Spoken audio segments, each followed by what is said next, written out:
The Son of Man, he's coming. El Hijo del Hombre viene, pero ¿hallará fe sobre la tierra cuando regrese? Mi esperanza es que aquellos que le aman, aquellos que han leído su palabra, que estas dos cosas, el amor y la verdad, nos transformen para ser hallados fieles. Pero esa fidelidad dependerá de si tenemos pasión por el reino que viene. Lo que haremos en esta última sesión es que miraremos 44 versículos de Mateo 24 y veremos no solo lo que dice, sino cómo estos versos trabajan juntos, cuál es la manera correcta para aplicarlos y lograr una perspectiva correcta sobre lo que ocurrirá en los últimos días. Si lees Mateo 24, inicia con Yeshua en el templo, el cual es un lugar de adoración, un lugar de oración, un lugar de ofrenda. Así que Mateo 24 empieza con una referencia al Mesías, demostrándonos cuán importante es la adoración, cuán importante es la oración, cuán importante es que demos, que seamos personas dispuestas a ofrendar, ofrendarnos a nosotros mismos, ofrendar nuestros recursos para beneficio del reino. En el verso 1, Yeshua sale del templo y dice que se va por su camino, se va solo, y de pronto, sus discípulos de cierto modo interrumpen esto y se acercan con una declaración. Ellos le señalan a él aquellos hermosos edificios y saben no solo un edificio, sino varios que estaban sobre el monte del templo.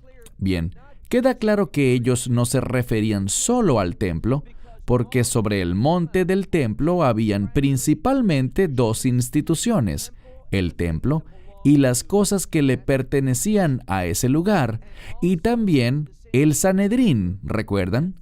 El Sanedrín es el consejo de gobierno, los que mandaban. Entonces, con Havaná, es decir, con intención, con un propósito, vemos las oficinas del gobierno de Israel, el Sanedrín, y también el templo, compartiendo ese mismo monte. Y esto es para revelarnos que el gobierno correcto incluye la adoración correcta. Si no adoran a Dios adecuadamente, si no están orando, si no le están sirviendo, pues el gobierno será corrupto.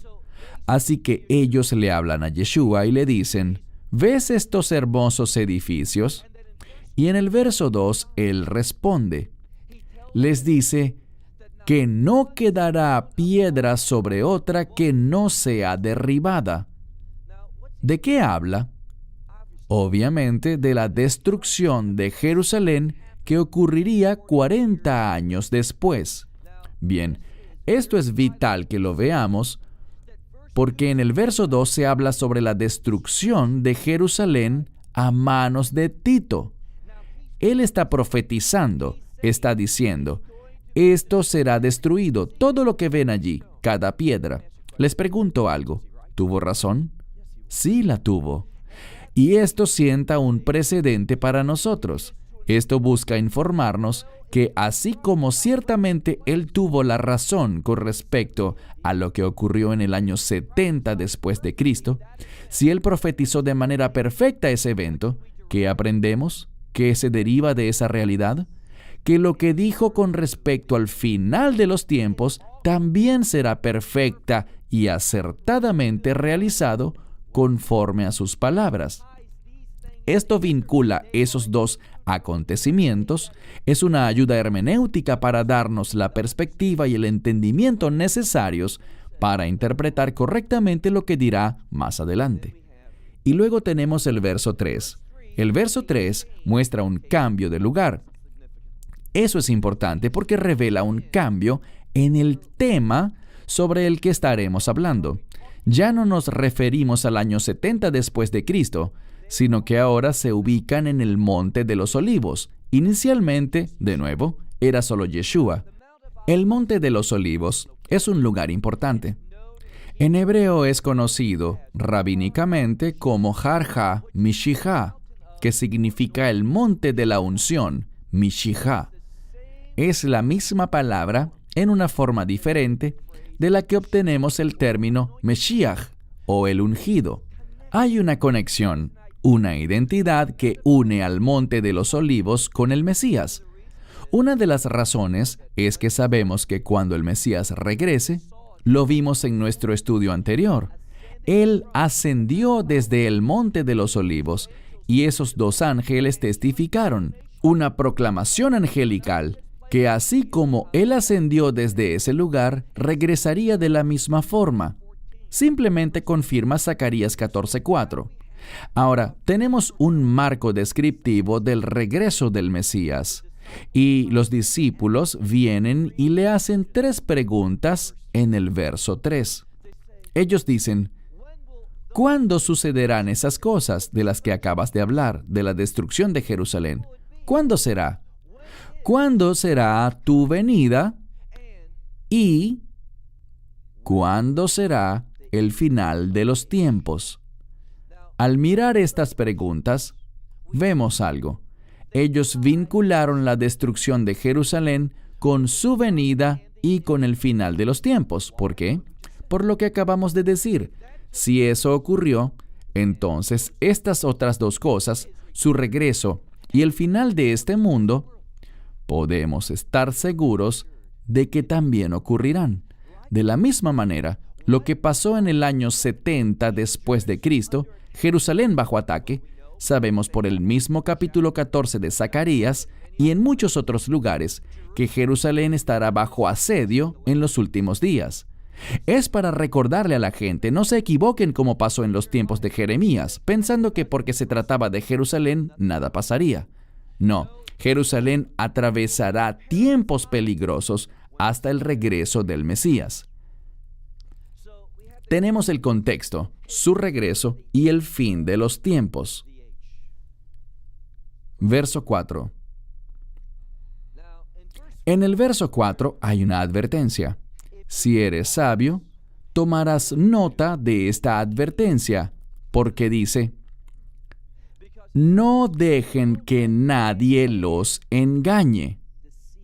En otras palabras, en los últimos días, y veremos esto por ejemplo en el verso 11, lo veremos 2 veces mencionado en este pasaje, que vendrán falsos profetas.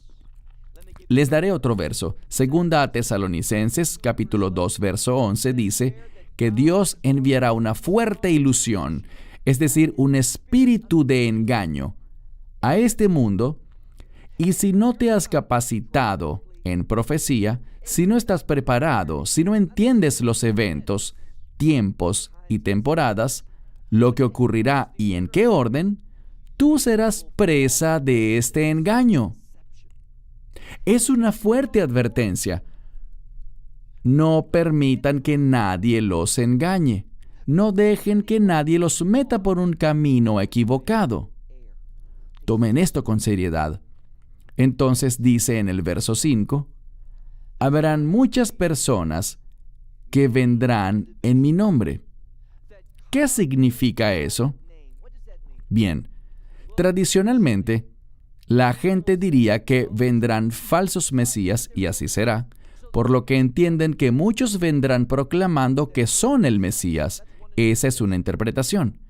El viernes por la noche conocieron a Gavin, y estábamos hablando hace años en Rumania, y él me decía que una de las formas como podríamos entender esto, y creo que tiene razón, es que no está diciendo aquí, más adelante lo hará, pero aquí específicamente no dice que vendrán personas diciendo que ellos son el Mesías, sino que está advirtiendo sobre personas que se identificarán bajo su nombre. Nombre es sinónimo de autoridad, que habrán quienes vendrán diciendo, yo estoy bajo su autoridad, he sido enviado por su nombre, yo soy creyente como tú. Y dirán también que Él, no que ellos mismos, sino que Yeshua es el Mesías. Muchos vendrán en mi nombre diciendo que yo soy el Mesías, es decir, que Yeshua es el Mesías. Y eso está bien. El problema es que esto está vinculado al verso 4. Verán, gran parte de esta fuerte ilusión, gran parte del engaño espiritual, vendrá de gente que dice: yo soy su seguidor, yo creo que Yeshua es el Mesías, yo lo he aceptado. Así que, solo por el hecho de que se vistan como ovejas, tengan cuidado. Hay muchos lobos alrededor nuestro, muchos falsos maestros. Pasemos al verso 6. De nuevo, debemos prestar atención a las claves gramaticales. Y Yeshua está hablando. ¿A quiénes aquí? A sus discípulos. Y él habla en segunda persona, diciendo: ustedes, ustedes, ustedes. Eso es importante, porque cuando lleguemos al verso 16, notaremos un cambio. En el versículo 16 y en los versos que le siguen, él ya no le hablará a los discípulos, sino que estará hablando con respecto a Israel, con respecto a aquellos que están en Judea, dirigiéndose al pueblo judío. Pero en el verso 6, él estará durante varios versículos hablándole a los discípulos sobre lo que ellos encontrarán. Pero no me refiero necesariamente a esos 12 discípulos, sino a sus discípulos ¿de qué época? Veremos una transición. Él habla sobre el final de esta era. Él habla sobre su regreso. Y dice, básicamente, tengan mucho cuidado. Dice aquí que ustedes oirán de guerras y rumores de guerras. Ahora, estas cosas nos hablan de inestabilidad. Vendrá un tiempo de gran conflicto, no solo una guerra aquí y allá, sino guerras y otras guerras en el horizonte. Vendrá un tiempo de gran conflicto políticamente, militarmente, y luego dice, no se alarmen, ¿por qué? Estas cosas deben suceder. Y luego dice en el verso 7 que van a ocurrir, tu Biblia puede que diga naciones, pero literalmente esta palabra se refiere a un grupo étnico, haciendo guerra contra otro grupo étnico. No necesariamente se trata de países o naciones, sino batallas étnicas. Y por cierto, una asignatura que está creciendo en la universidad, es decir, un curso de estudios que explota de popularidad, es estudios de genocidios. Estos conflictos sucederán no con base en líneas geográficas en un mapa, sino originados en las diferencias étnicas. Vemos esto en África, en Europa, y se tornará peor, peor y peor. También dice en el verso 7 que no solo se levantará un grupo étnico contra otro, sino que también reinos o naciones. Y aquí, en la segunda parte del verso 7, sí están hablando de naciones o países saliendo a la batalla.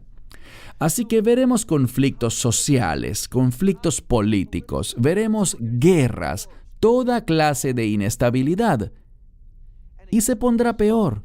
No solo tendremos este tipo de inestabilidad, sino que también tendremos hambrunas, tendremos pestilencias, enfermedades, que ni siquiera seremos capaces de tratar. Y no solo es que ocurrirán terremotos y hambrunas y pestilencias, sino que todas estas cosas sucederán al mismo tiempo. En otras palabras, lo que vendrá es un caos. Escuchen bien. Él está hablando a los discípulos. Estas cosas no están relacionadas con la ira de Dios. Estas cosas, guerras. ¿Qué dijo Santiago? ¿De dónde proviene el conflicto sobre ustedes? ¿Es Dios quien lo envía? No, es que yo busco mi camino, tú buscas tu camino y allí chocamos. Él dice que vendrán hambrunas y terremotos. ¿Por qué?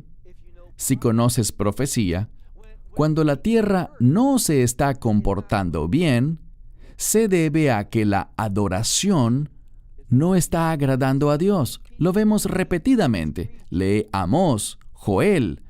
Cuando Dios no se complace con la adoración, la tierra lo reflejará. Piensa sobre esto: hambrunas, terremotos, enfermedades, guerras, están en el horizonte. Y dice, si lees ahora en el verso 8, dice que estas cosas son solo el principio de los dolores de parto. Son solo el principio. ¿Por qué? Porque ninguna de estas cosas se relacionan con la ira de Dios. Nuestros propios conflictos, nuestra habilidad para torturar, para matar, para cometer atrocidades, tan malas y horribles como puedan ser, nada de lo que podamos hacer se puede comparar con la ira de Dios, que caerá sobre este planeta. Alabado sea Dios, nosotros como creyentes tenemos una promesa. Es nuestra esperanza bendita, que no nos encontraremos con la ira de Dios. ¿Pero qué dice la Escritura? Bien, si leemos el verso 9, allí se habla sobre personas que se levantarán y nos entregarán para que seamos oprimidos y hasta ejecutados. Seremos odiados, y la razón por la que seremos odiados es debido a su nombre. Así que tiene que estar hablando sobre aquellos que son llamados por su nombre. Verán, a partir del verso 6, Él está hablándote a ti, es decir, a sus discípulos. No hay razón ni base alguna para decir que los versos 6, 7, 8, 9 y los demás, hasta el verso 15, no hay razón para decir, oh, esto no aplica para mí. ¿Por qué? ¿Cuál es tu base teológica en la Biblia para sostener tal posición? Quizás es lo que has oído de otros, pero no tienes un texto. Porque lo que dice la Biblia es esto. Dice que un siervo no es más que su maestro. Si odiaron a Yeshua, y así fue, te odiarán a ti. Si lo persiguieron a él, y así fue, te perseguirán a ti, debido a su nombre. Él le habla aquí a creyentes. No es mi opinión, es un hecho en las Escrituras. Así que, en el verso 9, se habla de nosotros siendo entregados, siendo odiados. Pero la persecución, su fuente, proviene de afuera, no de adentro. Pero miren ahora el verso 10. Allí dice que muchos serán literalmente ofendidos. Lo que significa es, una ofensa involucra un cambio en la perspectiva. Y de lo que esto habla, en el verso 9 hablábamos sobre amenazas y persecuciones externas en contra de la comunidad de creyentes. Pero en el verso 10 se vuelve aún peor porque allí dice que un hombre se levantará en contra, y tu Biblia quizás diga prójimo. Es una palabra que muestra algún tipo de conexión. Dice, un hombre traicionará a su hermano. Esto habla sobre persecución. Es una expresión de traición desde adentro. Habrán personas que dirán, yo soy creyente. ¿En serio? Porque cuando las cosas se vuelvan difíciles, dirán, para esto no fue para lo que acepté al Señor. Esta visión, esta teología, esta creencia, este Jesús no es para mí. Y para evitar la persecución, estas personas que pueden incluso ser parte de tu congregación, rápidamente se pondrán en contra de los verdaderos creyentes. Vamos a enfrentar persecución, obstáculos y enemigos desde afuera y desde adentro. Es lo que dice. En el verso 11, él dice, y creo que esto justifica aún más esta interpretación. Dice en el verso 11 que vendrán muchos falsos profetas. Y hablamos de personas. Piensen en los falsos profetas de Israel. ¿Estaban ellos fuera de la comunidad? No era así. Ellos venían de adentro de la comunidad. Así que muchos falsos profetas vendrán y engañarán, harán descarriar a muchos. ¿Serás tú parte de esos muchos? Si no estás preparado, si no estás apasionado por el reino, si no estás viviendo con expectativas basadas en la verdad profética, esto no se refiere a salvación, se refiere a ser hallados fieles, trayendo honor y viviendo una vida digna de alabanza. Eso es lo que nos interesa. Y si sufrimos, y así será si estamos vivos para ese tiempo, si sufrimos tortura o si somos ejecutados, ¿qué dijo Pablo? Ninguno de esos sufrimientos se comparan con la gloria que recibiremos. ¿Dónde? En el reino. No se enfoquen en esta era actual, olvidándose así del reino. Permitan que su esperanza de reino, que es segura, no hay nada que dudar al respecto, está establecida por la sangre del Mesías. No dejen que esa esperanza del reino sea afectada por un desvío en la era actual, porque no entendiste, no estuviste pendiente, y de todo esto que hablamos piensas, ¿eso nunca me pasará a mí? Puede que sí, y por cierto, como dije anoche, existe una mayor persecución contra la fe en Yeshua hoy día que el año pasado, 10 años atrás o 100 años atrás. Esto es confirmación de las señales anunciadas. Entonces, dice el verso 11 que vendrán muchos falsos profetas. El verso 12 dice que debido al incremento de la maldad se incrementará. ¿Quién habla allí? Yeshua. Verán, hay individuos. ¿Recuerdan que hablábamos sobre unos herejes que deniegan el reino milenial? Algunos hasta dicen que estamos viviendo el reino milenial hoy en día. Y estas personas, su creencia es que, bien, vamos a ser victoriosos en esta era. No, vamos a ser perseguidos, torturados y ejecutados en esta era. Es lo que dice el Mesías. Ellos piensan que seremos tan exitosos que prepararemos a este mundo para que cuando el Mesías regrese, todo estará a punto, tal como Él lo quiere. Y ellos creen que la iglesia producirá este cambio. No es algo sano bíblicamente. Suena bien, es agradable al oído, está en línea con lo que muchos rabinos enseñan sobre el fin de los tiempos en la actualidad. Pero tal teología viene del infierno. Se origina en los deseos de la gente y no en los deseos de Dios. Así que dice en el verso 12 que habrá un incremento en la maldad. Y esto causará que el amor de muchos se enfríe. ¿Con qué hemos dicho que se asocia el amor? Con la obediencia a los mandamientos de Dios. Pero habrán personas que dirán, quiero obedecer a Dios, pero cuando todo esto empiece a suceder, esta maldad, este espíritu del anticristo, ¿por qué el espíritu del anticristo? ¿Quién es el anticristo?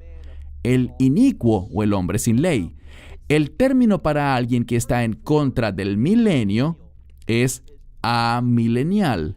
Esta letra Aleph o alfa, en griego, significa en contra.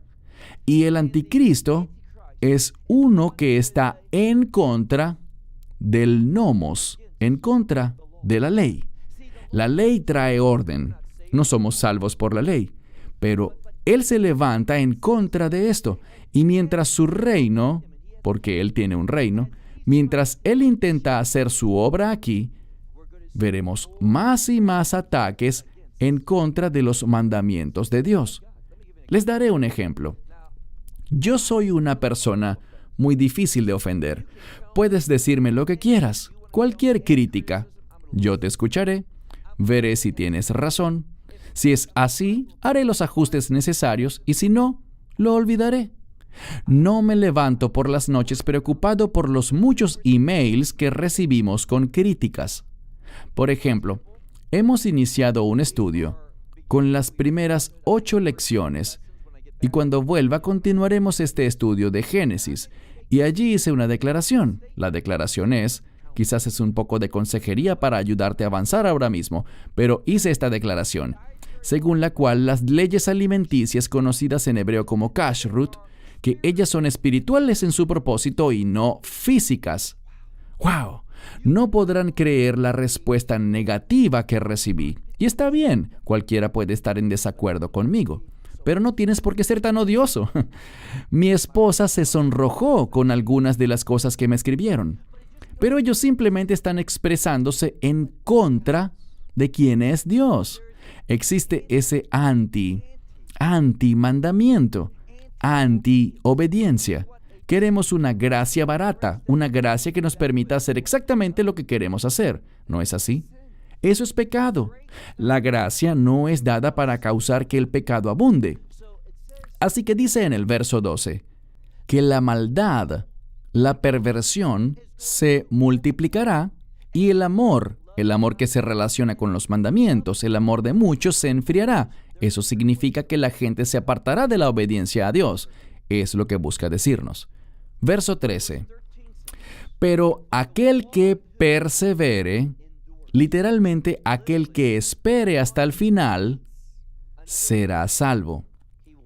Muchas personas extraen de este verso una falsa teología y dicen que la salvación consta de perseverar hasta el final, pero eso no es lo que dice. Este término para salvación, y lo demostraré más adelante, no implica la salvación en el sentido de la redención de los pecados. No se trata de eso.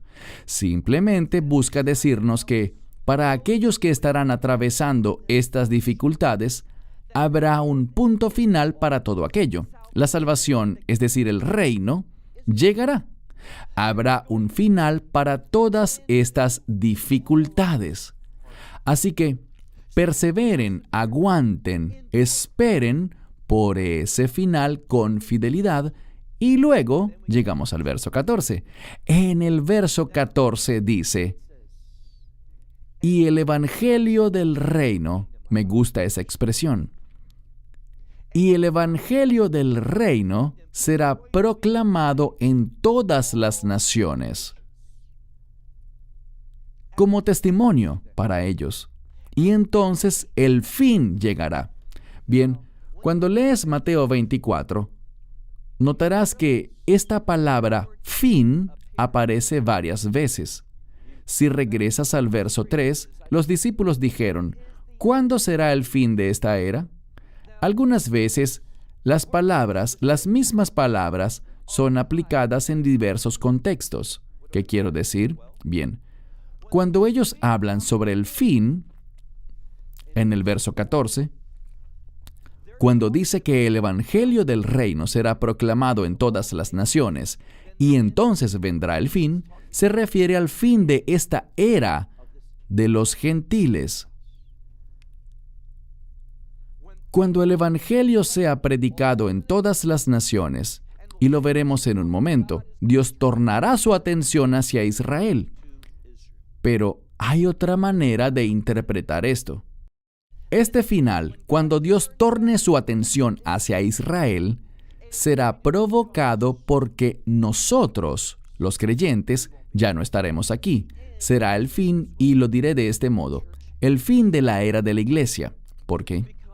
Porque habrán claros indicadores en la Escritura sobre lo que ocurrirá y del tiempo del cual nos habla.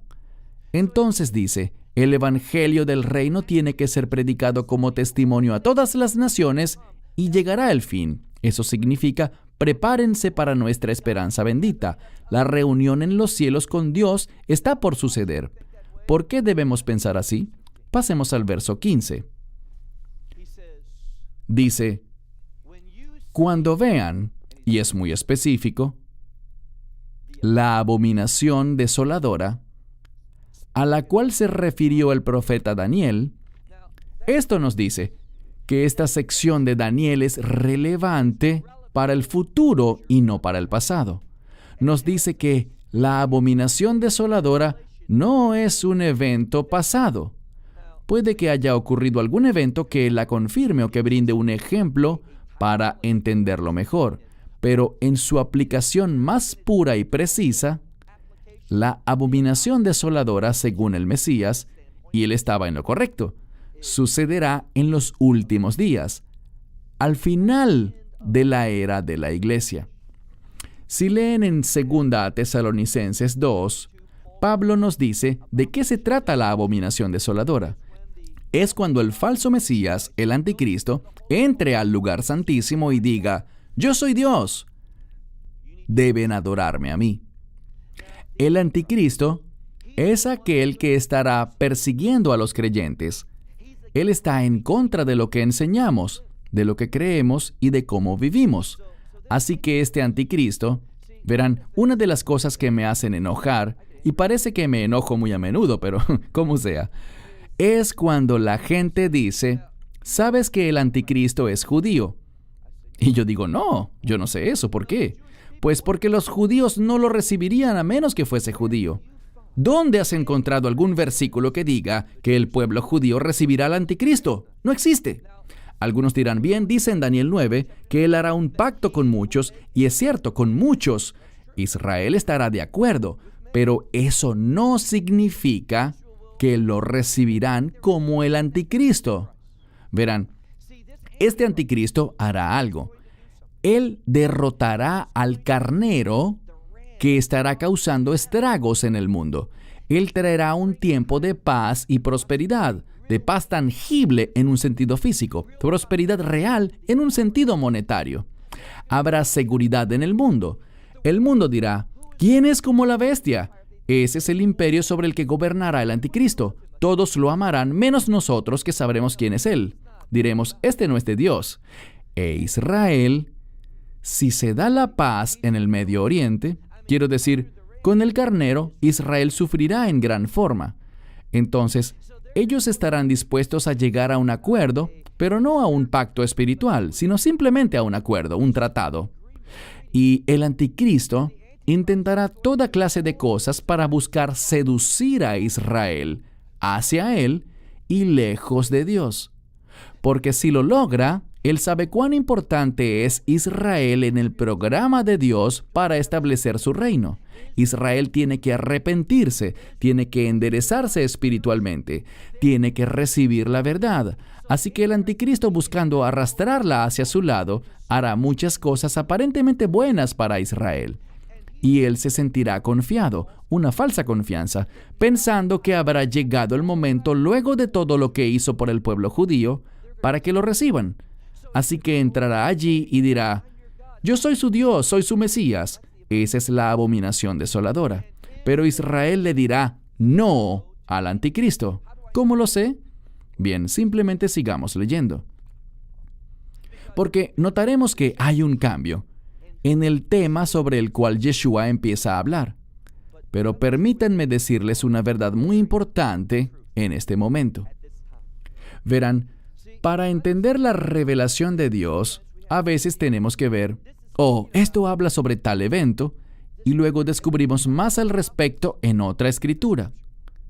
Pablo, en 2 Tesalonicenses 2, en referencia a nuestra esperanza bendita, el rapto, él nos habla sobre la abominación desoladora y dice que cuando eso suceda, prepárense, porque muy pronto, aunque nadie sabe ni el día ni la hora, pero después de la abominación desoladora que ocurrirá en medio de ese periodo de 7 años, poco después, no sabemos si es horas, días, semanas o meses, no lo sabemos, pero poco después ocurrirán 2 cosas.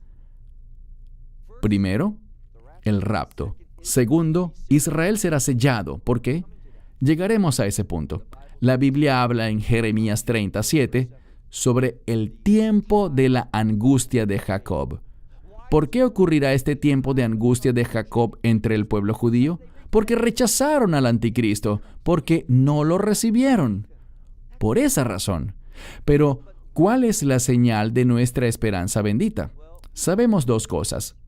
Sabemos que nuestra esperanza bendita, esa reunión arriba, ocurrirá antes del derramamiento de la ira de Dios. ¿Cierto? Porque 1 Tesalonicenses 5:9 dice que Dios no ha designado a su pueblo, a los que recibieron el Evangelio, para la ira, sino para la salvación. nosotros no estaremos aquí para la ira de Dios. ¿Y qué sabemos de Joel capítulo 2 en español, pero capítulo 3 en la Biblia hebrea? Allí dice que habrá una señal que es una especie de última llamada. Si quieres recibir un cuerpo glorificado, si quieres ser parte de su pueblo de reino, si quieres tomar lugar en la esperanza bendita y escapar de la ira de Dios, entonces debes invocar el nombre del Señor antes de que inicie su ira.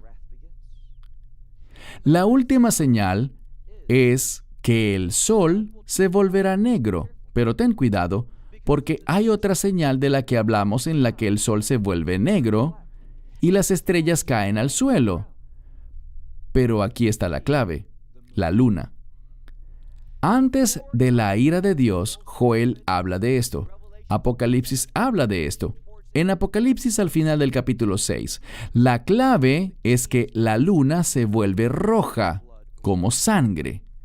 Cuando veamos eso, sabremos que el final está cerca. Así que, primero viene la abominación desoladora, luego ocurrirá ese testimonio en el cielo. El sol no dará su luz, se pondrá negro. La luna se pondrá roja, las estrellas caerán, y esta será la última oportunidad para ser parte de la esperanza bendita de Dios. Porque inmediatamente después, Israel, en realidad antes del rapto, será sellada. Lo puedes ver en Apocalipsis 7. Y ahora encontramos algo en el verso 16. En este verso hay un cambio. Yeshua ya no está hablando de ustedes, como antes hablaba. Él dice, aquellos que están en Judea, bien, Judea. Judea era también en ese tiempo una manera como se referían a Israel. Por supuesto que existe la región del norte, Samaria, Galilea y el Golán, pero aquí, aquellos que están en Judea, habla sobre los judíos que viven en la tierra de Israel. Dice, entonces, los que estén en Judea, huyan. ¿Por qué deben huir a las montañas? Debido a la persecución.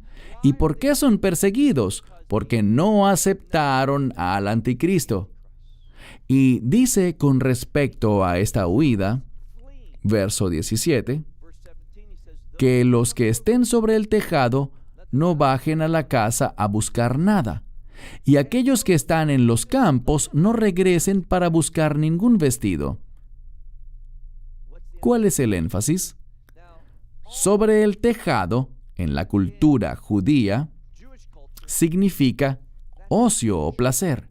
Verán, no es como en Occidente donde nadie sube al tejado de su casa, pero en Israel, los techos son usados como un lugar de distracción. La gente sube allí, tienden sus sillas y si hace un buen clima, disfrutan un tiempo de placer. Así que dice, aquellos que están relajándose, puede que estén disfrutando la vida, pero es tiempo de huir. Y aquellos que están en los campos, ¿qué se hace en los campos? Trabajar. Así que los que estén ociosos y los que están trabajando, huyan. No regresen, no hagan mayores arreglos en ese momento. Solamente huyan. Esto se parece mucho a lo que vemos en el éxodo de Egipto, cuando el pueblo fue llamado a salir de Egipto deprisa. No se terminen ese pan, salgan ya. Es lo que dice aquí. ¿Por qué? Porque el tiempo de la angustia de Jacob ha llegado. Entonces tienes a las personas en los tejados, verso 17, personas en los campos, verso 18, que todos huyan, verso 19. El verso 19 dice, ¡ay de aquellas que están embarazadas o amamantando! Le habla a las mujeres. ¿Por qué esto es importante? Cuando la mujer toma protagonismo en un pasaje, esto nos habla de redención. Así que el contexto aquí es que la redención viene. Huyan, pero será difícil. las mujeres embarazadas, mujeres criando bebés. Lo que dice es que para Israel, su experiencia de redención será difícil. Dice el verso 20, oren para que su huida no sea en invierno o en Shabbat. Ahora, en Israel, el invierno significa lluvia. Y no querrás estar huyendo en tiempos de lluvia. Otra idea sobre dificultades. El contexto indica que se trata de Israel, y si aún no lo crees, dice, oren también para que no sea ¿cuándo? En Shabbat. Es una clara referencia al judaísmo. Aquí no nos habla de creyentes, de la iglesia. Iniciando en el verso 16, hay un cambio. El enfoque está sobre Israel, el pueblo judío, su tiempo de tribulación. ¿Por qué tanta tribulación? Para que lleguen a la fe. Dios se está moviendo. El tiempo de los gentiles terminó y Él está volviendo su rostro a Israel. Entonces dice, oren para que su huida, su salida, no sea en invierno ni en Shabbat. Verso 21. Porque en esos días habrá gran tribulación. Allí está. Y esa gran tribulación no se trata, en primer lugar, de la persecución que ocurrirá del segundo holocausto, si lo quieren ver así, sobre el pueblo judío. Esto no habla solo de eso, sino también de que la ira de Dios empezará a caer sobre este mundo. Estamos hablando de una gran tribulación que no será para los creyentes, porque no estaremos aquí para ese tiempo. Entonces dice, ustedes sufrirán una gran persecución. Verso 22. Él dice, pero el Señor acortará estos días. Algunas personas lo interpretan como que serán menos días, pero quizás podría ser que literalmente los días duren menos, porque cuando Dios está interesado en demostrar su autoridad, que Él está en control, Él hace como quiere. Ahora, podrías pensar, cada día tiene 24 horas, pero Dios los puede acortar al tiempo que Él quiera. Si Él quiere que el sol se detenga allí, se detendrá allí. Los científicos dirán, eso no puede ocurrir, produciría un caos. Dios puede hacer lo que quiera.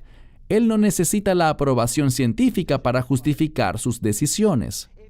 Si Él quiere hacer que un día dure 20 horas o 18, Él puede hacerlo. Así que Él acortará los días, debido a que si no lo hace así, ningún ser sobreviviría. Todos morirían. Nadie llegaría al final de lo que viene. Insisto, vimos un cambio. Esta esperanza bendita ocurre antes del verso 16, basado en otras escrituras y en los eventos que él está describiendo aquí. Así que ahora, iniciando en el verso 16, vemos referencias de la segunda venida. Hablamos de la segunda venida, no del rapto, sino de su regreso de vuelta al Monte de los Olivos y en última instancia a Jerusalén. Y dice, a menos de que el Señor acorte los días, nadie sobreviviría. ¿Pero por causa de quién? De los elegidos. Ahora, recibí un email esta semana. Un formidable sujeto, muy amable y decoroso, me hizo sentir bien y todo eso. Y me dice, estoy confundido porque usted dice, en referencia a Mateo 24, que los elegidos son Israel, el pueblo judío. Pero mi pastor, él dice que no es así, que claramente son los creyentes. Realmente no existe un conflicto, porque con todas las citas de las Escrituras que este hombre presenta para justificar su creencia, yo estoy de acuerdo. Pero todas provienen de Pablo, y cuando Pablo habla sobre los elegidos, muchas veces él habla sobre aquellos que pertenecen al reino. Pero Yeshua aquí está hablando sobre Israel. ¿Por qué? Bien, yo le pregunté al hombre, ¿qué enseña tu pastor sobre el rapto? ¿O estaremos fuera de aquí desde el día 1? Y le dije, ¿y no es incoherente que él diga eso? Pero aún quiera aplicar este término sobre los elegidos, que significa escogidos, a la iglesia que está en este momento en medio de esta ira? Debemos ser consistentes. Él dice, ¿quieres decir que pueden haber situaciones en las que la misma palabra tenga más de un significado? Absolutamente, absolutamente. Si estás hablando de dos autores distintos, o incluso si hablas del mismo autor, y te daré un ejemplo en Romanos 9:6. Un hombre escribió esto, Pablo, y dijo, no todo Israel es Israel. ¿Qué quiso decir? Lo he explicado muchas veces. La primera vez que nombra a Israel se refiere al pueblo judío. No todo el pueblo judío es Israel. ¿Qué quiere decir? La segunda vez que nombra a Israel, está hablando de la gente del reino, de aquellos que estarán en el reino de Dios. Dice, no todo judío estará en el reino de Dios. Así que podemos decir lo mismo. No todos los elegidos, es decir, Israel, serán elegidos, serán escogidos. El mismo principio. Aquí en Mateo 24, cuando habla sobre los elegidos, no habla como lo hace Pablo en otros pasajes, sino que habla sobre Israel. Así que a menos de que esos días sean acortados por causa de los elegidos, nadie se salvaría. Y esto solo nos dice cuán precioso es Israel para Dios. Él no ha terminado con ellos. Y ahora avanzamos al verso 23. En el verso 23, Él dice, ellos les dirán a ustedes, aquí está el Mesías, no les crean. Ahora estamos hablando sobre la segunda venida.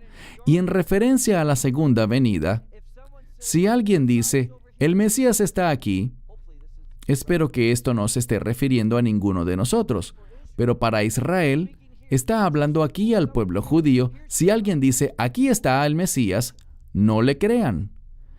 En el verso 24 dice, porque muchos falsos mesías y falsos profetas se levantarán, engañando a muchos, haciendo grandes señales, poderosas señales, que engañarán a muchos.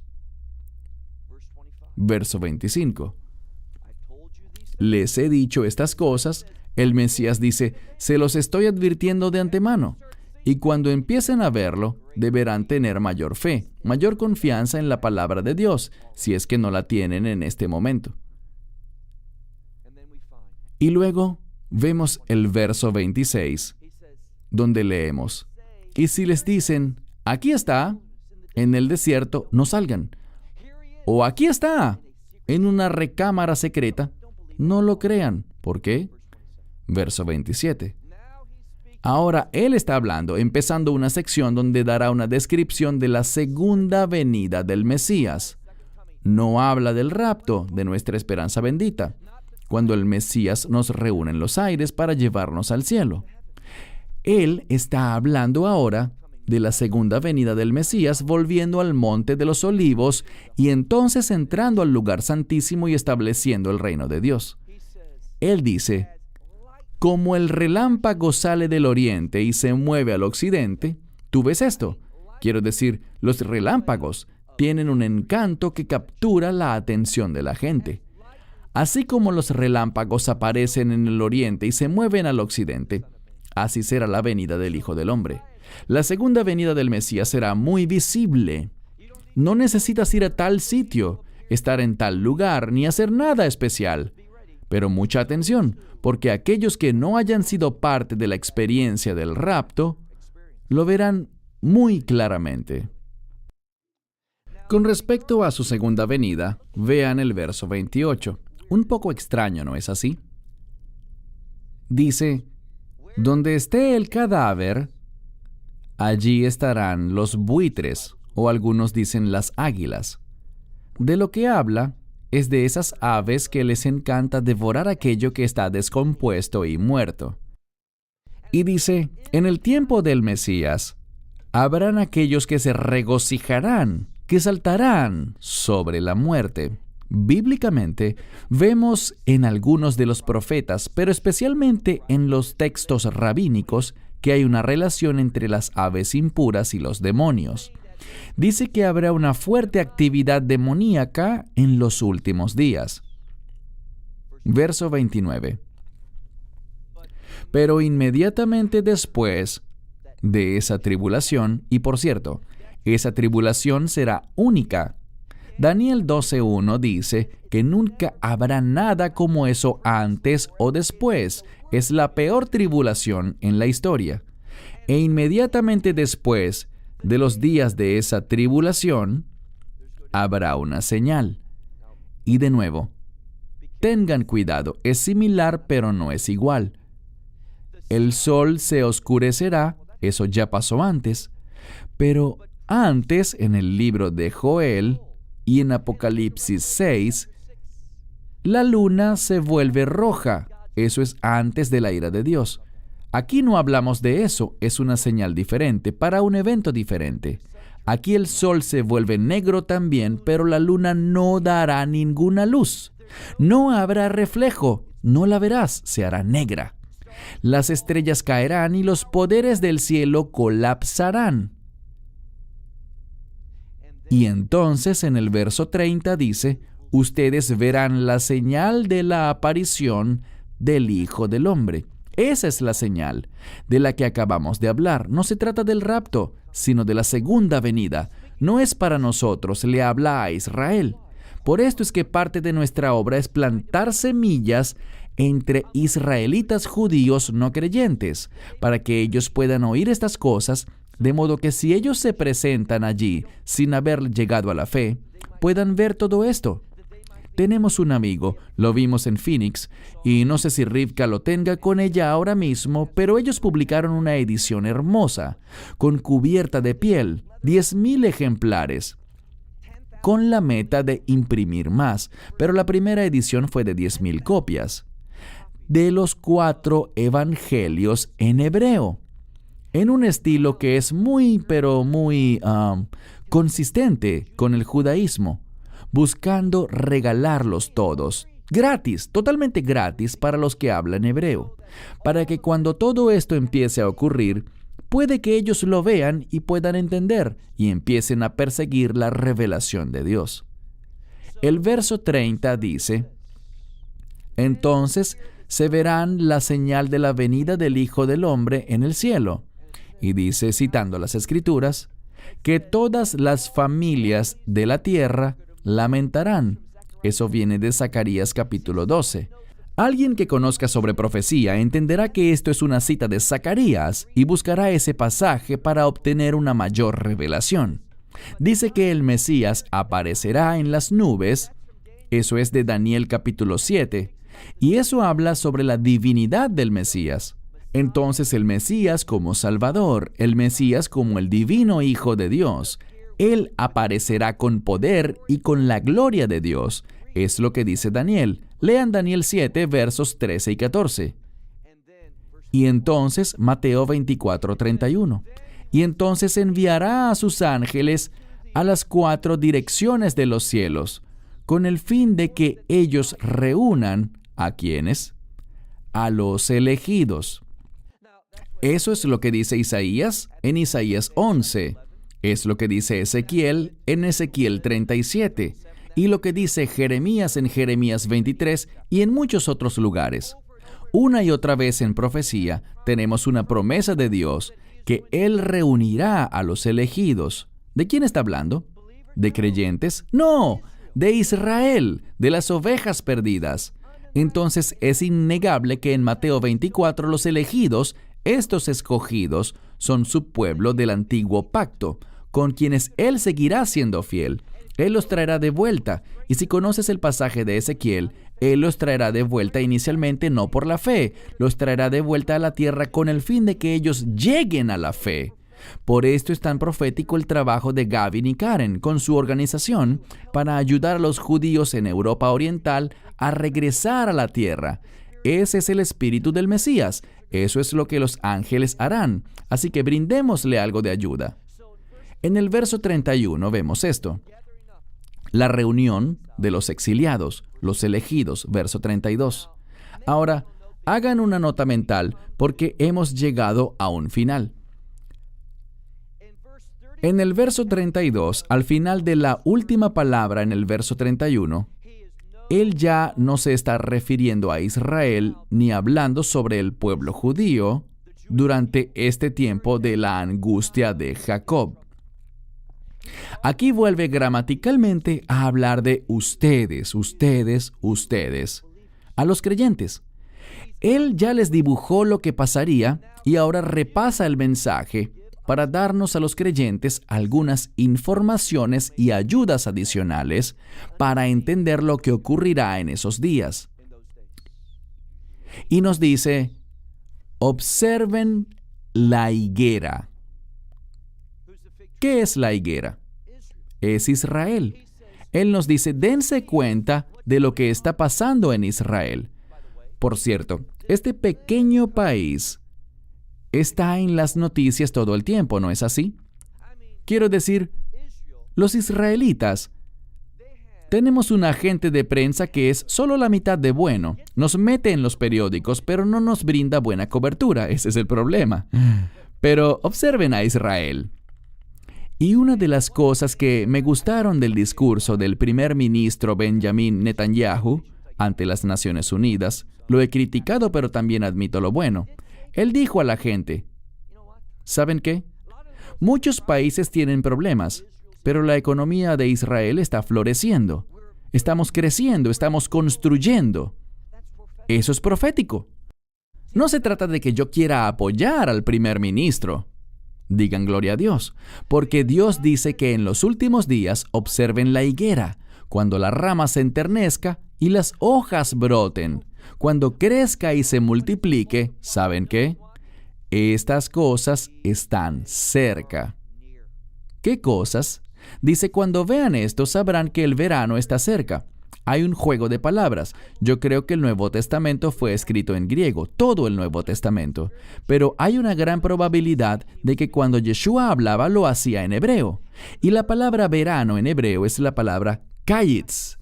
Pero la palabra fin es la palabra ketz. Es la misma palabra con una vocal de diferencia. Así que puede haber un juego de palabras. Cuando vean la higuera florecer, sabrán que el verano está cerca. Cuando vean a Israel florecer, sabrán que el fin está cerca. Verso 32.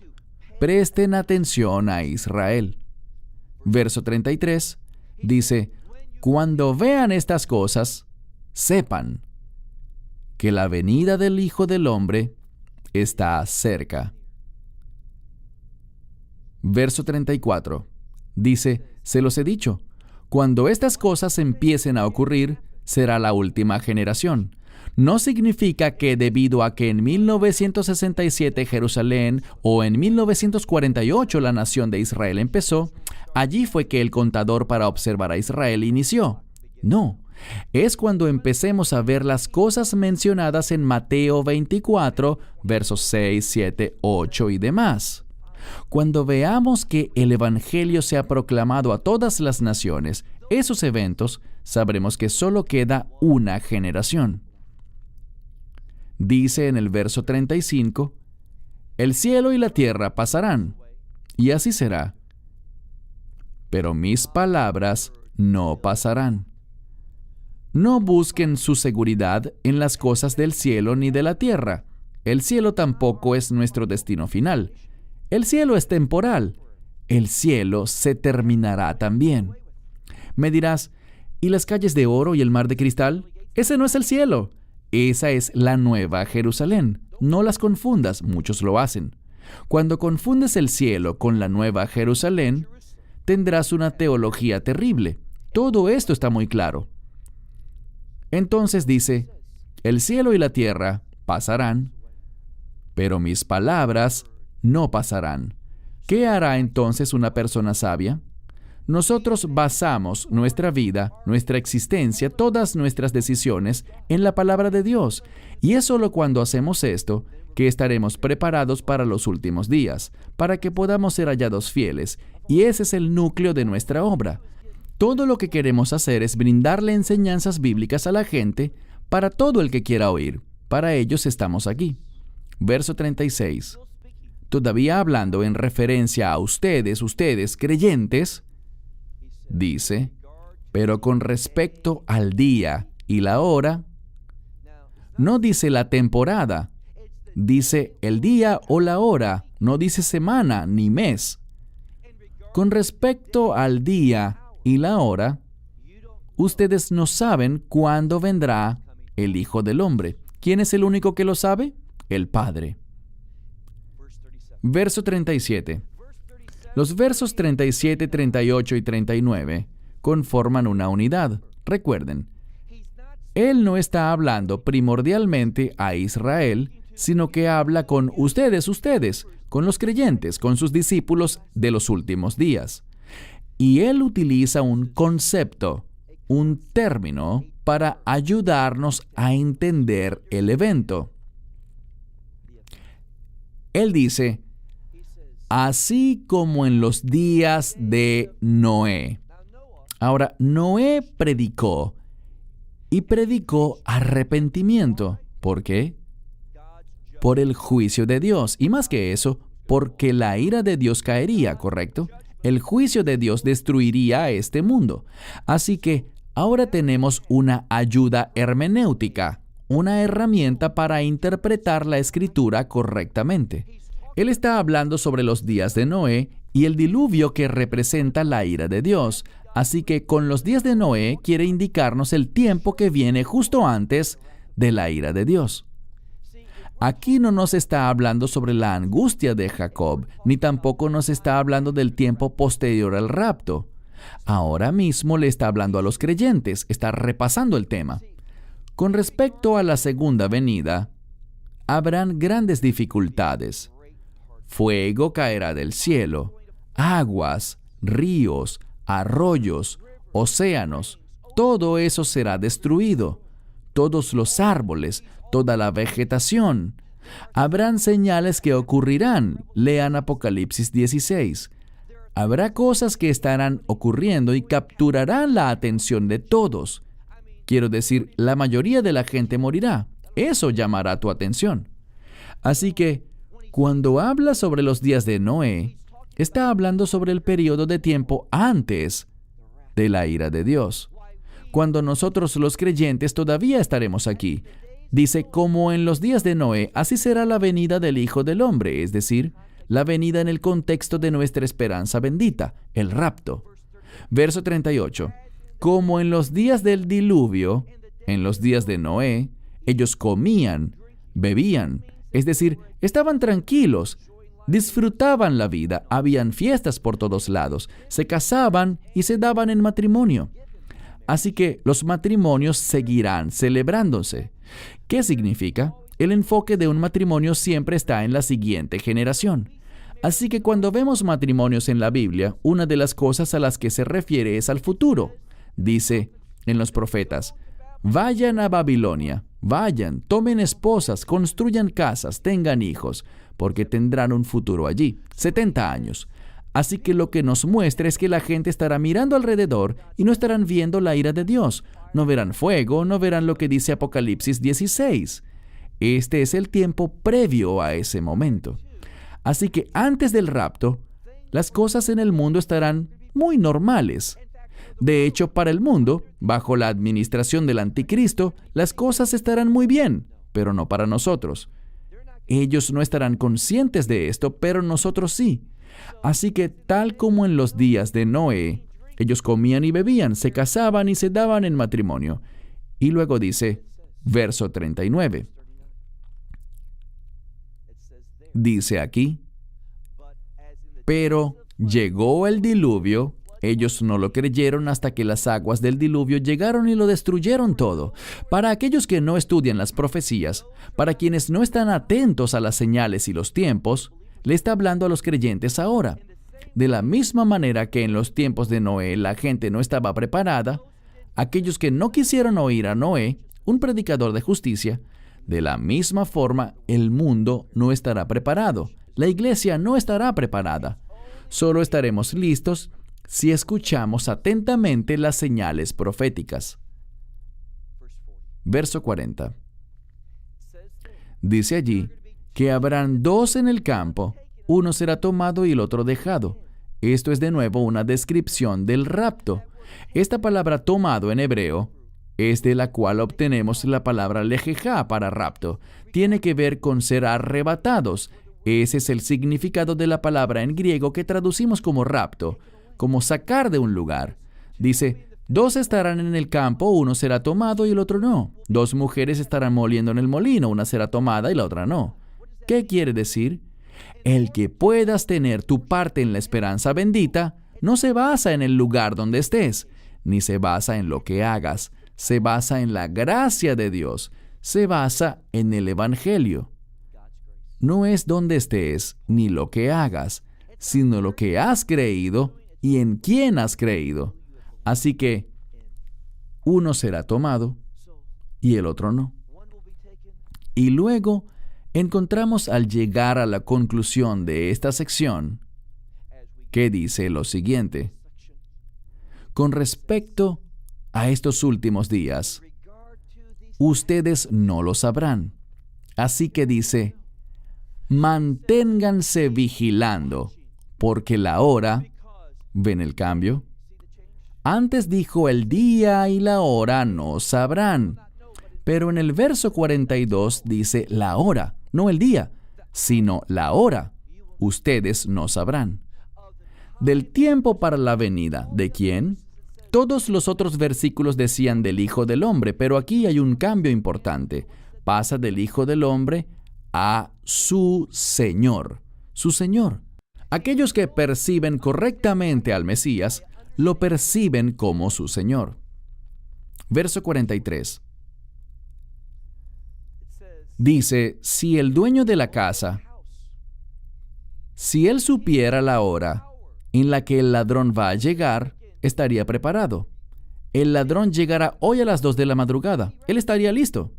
Pero si solo sabes que viene un ladrón, pero no sabes cuándo, podría ser hoy, mañana, la semana que viene o el año que viene, no estarías listo a menos que estés listo en todo momento. La única forma como puedes estar listo si no conoces la hora es que estés listo siempre.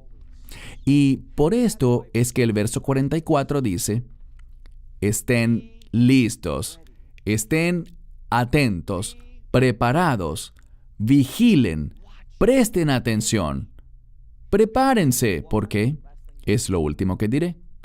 Y estas no son mis palabras, vean las Escrituras. Dice, porque el Hijo del Hombre viene a una hora, literalmente, que ustedes no pueden imaginar, que ustedes no pueden discernir. Entonces podrán saber que está cerca, pero no sabrán la hora. Es imposible. De hecho, dice que Él viene a una hora que no imaginan, que no pueden concebir. Insisto, la única forma es estar listos ¿cuándo? Todo el tiempo. Y la forma como demuestras que estás listo es vigilando, prestando atención, buscando todas estas señales proféticas.